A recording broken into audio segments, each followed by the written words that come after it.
Let's delve deeper into the popular theories surrounding the disappearance of Malaysia Airlines Flight MH370. The mechanical failure theory posits that Malaysia Airlines Flight MH370 encountered a severe malfunction in its mechanical systems, possibly involving engines, structure, or even a fire on board. Supporters of this theory propose that this failure could have been so catastrophic that it incapacitated both the crew and passengers, rendering them unable to send distress signals.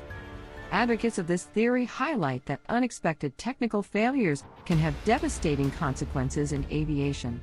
They argue that the sudden nature of the event might have left the flight crew with limited time to respond, especially if the situation escalated rapidly. In such a scenario, the crew's focus could have shifted to immediate survival, diverting attention away from communication attempts. However, critics of the mechanical failure theory raise valid points as well. They underline that modern aircraft are designed with redundant systems to counteract single-point failures. These redundant mechanisms are meant to ensure that a single malfunction doesn't lead to a complete communication blackout. Additionally, aviation procedures and training prepare pilots to handle emergencies, including those related to mechanical failures.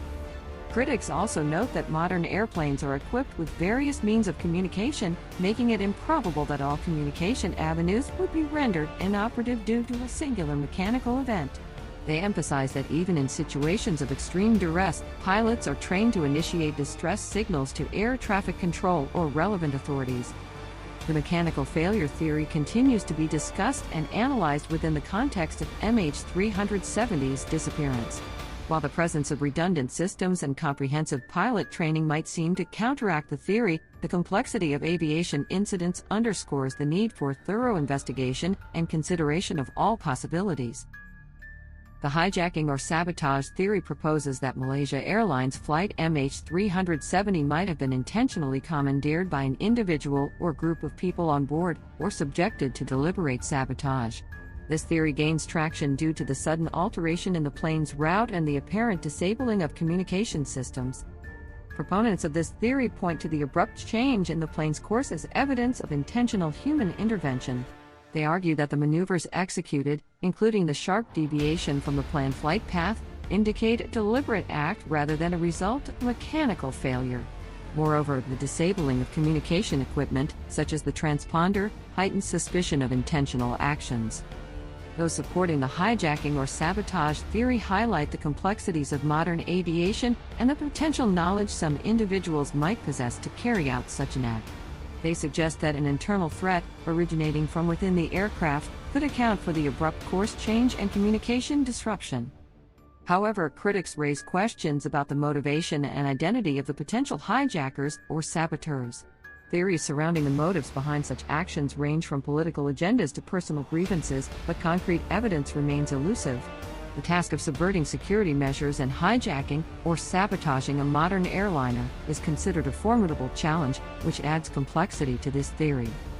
Intriguingly, the hijacking or sabotage theory sheds light on the intricate balance between the security measures in place and the potential for intentional human intervention. As investigations into MH370's disappearance continue, understanding the motivations and capabilities of those on board remains crucial in evaluating the plausibility of this theory. The pilot suicide theory presents the controversial idea that one of the pilots deliberately crashed Malaysia Airlines Flight MH370. Advocates of this theory point to intentional actions behind the aircraft's altered route and altitude. They contend that the precise alterations in course required extensive aviation expertise and familiarity with the plane's systems. Supporters emphasize that only someone with in-depth aviation knowledge could have executed the calculated maneuvers observed in the flight path. The theory suggests that these actions could not be attributed to a mechanical failure or external force, reinforcing the notion of human intent. However, skeptics of the pilot suicide theory highlight several factors that cast doubt on its plausibility. First, both pilots had no documented history of mental health concerns, and there were no indications of any distress signals communicated by the flight crew. Second, investigations revealed that the pilots had successfully passed psychological and proficiency checks. Additionally, critics point out the lack of a clear motive for such an act. Establishing a compelling reason for a pilot, especially one with a clean record, to deliberately crash a plane is challenging. The theory hinges on understanding the psychological and emotional state of the pilot involved, as well as any potential external influences. The pilot's suicide theory is particularly contentious due to its serious implications and the lack of concrete evidence to definitively prove or disprove it. The complex interplay between the pilot's backgrounds, their actions in the cockpit, and the absence of a discernible motive contributes to the ongoing debate surrounding this theory. The remote control or cyber attack theory proposes that Malaysia Airlines Flight MH370 might have been compromised by external forces, either through remote control or a cyber attack targeting the plane's systems. This theory suggests that the aircraft's navigation and communication systems could have been manipulated by individuals with technical expertise. Advocates of this theory highlight the vulnerabilities inherent in modern technology. They argue that as aircraft become increasingly reliant on computer systems, the potential for unauthorized remote access or cyber manipulation grows. The deliberate alteration of the plane's route and communication shutdown aligns with the possibility of external interference. Supporters underscore past instances where hackers demonstrated the capability to remotely manipulate vehicle systems, raising concerns about the aviation industry's susceptibility. They contend that with the right skills and resources, it might be possible to remotely take control of an aircraft's critical functions. However, critics of the remote control or cyber attack theory raise several valid points. They emphasize that modern aircraft systems undergo rigorous security assessments to prevent unauthorized access. Moreover, the aviation industry is well aware of the risks associated with cyber attacks and has taken measures to fortify defenses against potential threats. Skeptics also point out that commandeering a commercial aircraft remotely is an incredibly complex task. It would require in-depth knowledge of the aircraft's intricate systems, as well as overcoming numerous security measures in place to protect against such actions. Additionally, there is a lack of concrete evidence to support the theory. Investigations have not yielded conclusive proof of external interference or hacking. The absence of credible claims or indicators of cyber tampering adds to the skepticism surrounding this theory. The remote control or cyber attack theory opens a dialogue about the evolving landscape of aviation security and the potential implications of technological vulnerabilities. While concerns about cyber threats are valid, the feasibility of successfully executing such a complex attack on a modern aircraft remains subject of ongoing debate and scrutiny.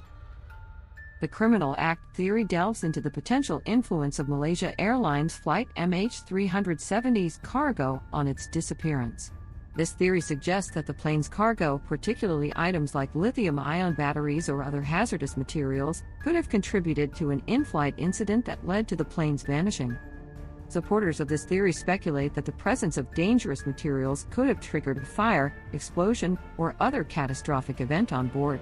They argue that such an incident might have incapacitated the crew, compromised the aircraft systems, or initiated a sequence of events that prevented communication. However, investigations conducted to explore this theory have yielded limited evidence to substantiate the claim. Authorities and experts analyzed the cargo manifest and found no direct link between the items on board and the plane's sudden disappearance. While lithium-ion batteries are known for their potential fire risk, modern aircraft are designed to contain and mitigate such hazards.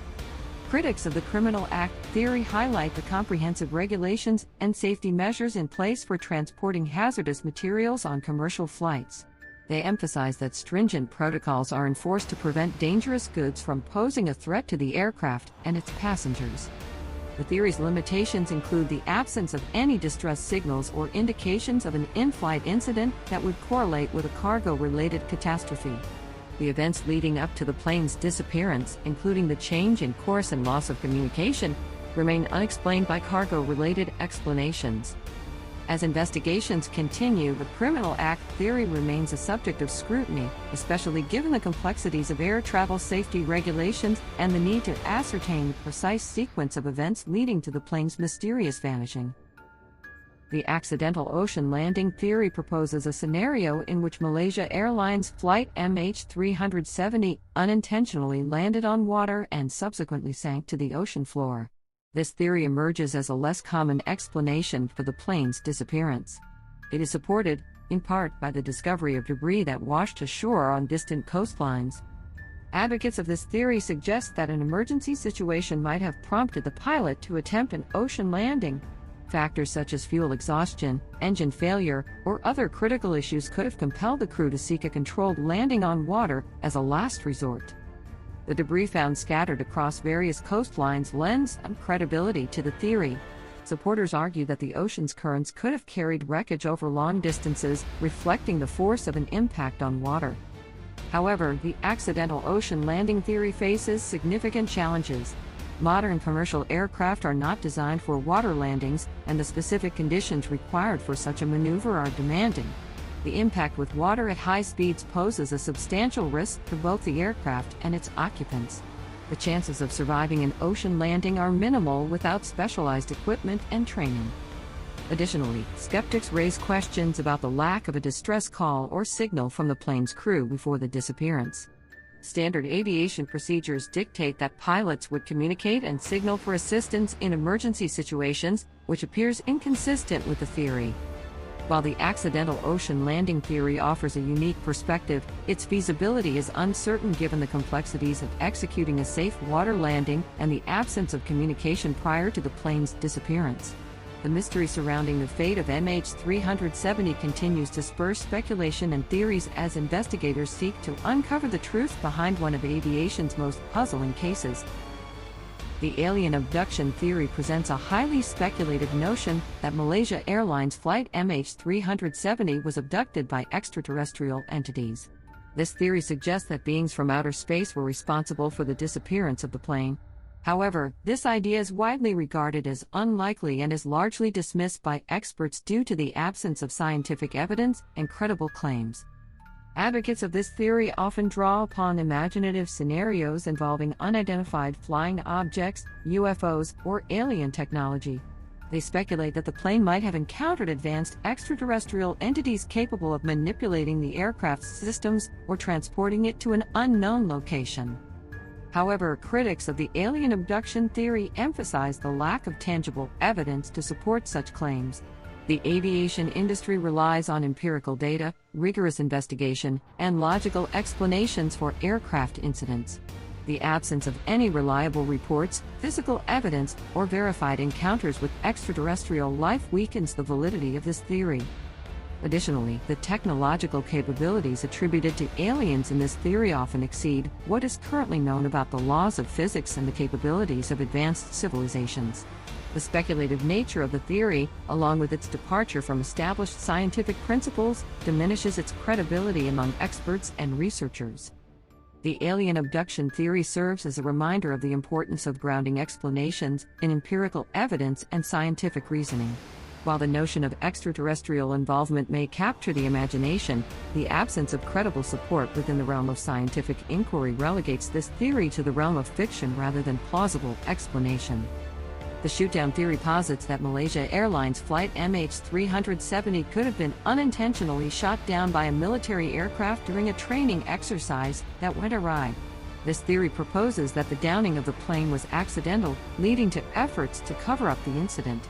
However, the credibility of this theory is questioned due to its complexity and the absence of concrete evidence.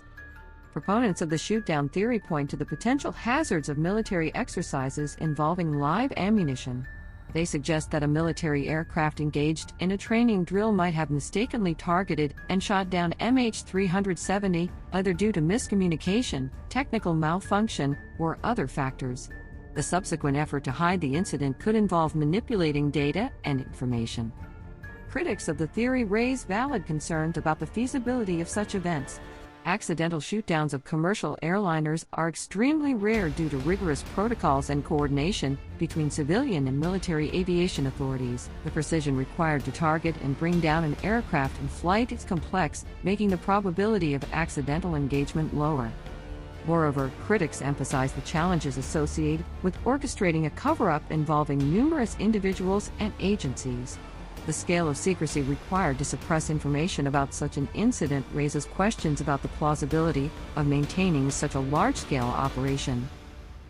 The shoot-down theory also lacks substantial corroborating evidence. investigators have not uncovered any credible claims or verified reports of military involvement in the plane's disappearance. The absence of concrete evidence and the complexities associated with accidental shoot-downs and subsequent cover-ups contribute to skepticism surrounding this theory. As with other theories, the shoot-down theory highlights the importance of thoroughly examining all possibilities while considering the constraints of reality, aviation protocols, and the available evidence. The mystery of MH370's fate continues to inspire a range of hypotheses, each requiring careful evaluation and scrutiny. The underwater search and debris drift theory suggests that the debris from Malaysia Airlines Flight MH370 was carried across great distances by ocean currents, resulting in the wreckage being found thousands of miles away from the initial search area. This theory highlights the complexities of underwater searches and underscores the unpredictable nature of ocean currents. Supporters of this theory point to the vastness of the ocean and the powerful currents that can transport debris over long distances. They propose that the wreckage might have been scattered by these currents, making it difficult to pinpoint the exact crash site.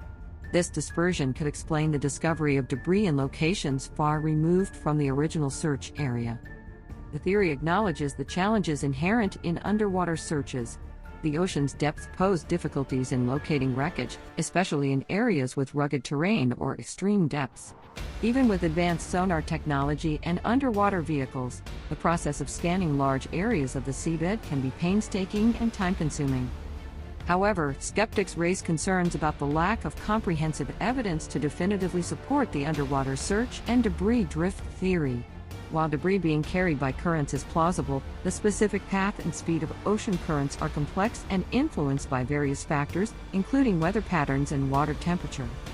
Additionally, critics emphasize that certain larger aircraft components are less likely to be carried great distances by currents due to their size and weight. The discovery of relatively smaller debris pieces in diverse locations might not necessarily indicate that the entire wreckage was widely dispersed. The underwater search and debris drift theory underscores the challenges faced by search and recovery teams when dealing with vast expanses of ocean. While ocean currents can play a role in transporting debris, the complexity of underwater terrain and the limitations of technology make it imperative to consider a wide range of factors in the ongoing search for answers about MH370's disappearance. A terrorist act theory proposes that Malaysia Airlines Flight MH370 might have fallen victim to a terrorist plot, with the plane being commandeered by individuals aiming to divert it to a remote destination. This theory draws parallels with the hijacking theory but involves more sinister motives. However, the absence of credible claims or demands from recognized terrorist organizations casts doubt on the theory's credibility. Proponents of the terrorist act theory point to the possibility of well-organized groups seeking to carry out acts of terrorism involving commercial aircraft. They suggest that the sudden change in the plane's course and communication disruption could align with a plan to divert the aircraft to a concealed location. The theory draws attention to the complexities of aviation security and the potential for carefully orchestrated plots to exploit vulnerabilities. Security experts acknowledge the continuous efforts of aviation authorities to monitor and prevent terrorist activities. However, critics highlight the absence of credible claims from known terrorist organizations regarding the plane's disappearance. Historically, terrorist groups have been prompt in asserting responsibility for their actions, often accompanied by specific demands. The lack of any such claims in connection with MH370 raises skepticism about the theory. The credibility of the terrorist act theory hinges on verifiable evidence and authenticated claims. Without tangible proof or credible sources substantiating the involvement of terrorist groups, the theory remains speculative. While exploring all possibilities is crucial in understanding the plane's fate, the absence of concrete claims from recognized entities raises valid questions about the theory's validity.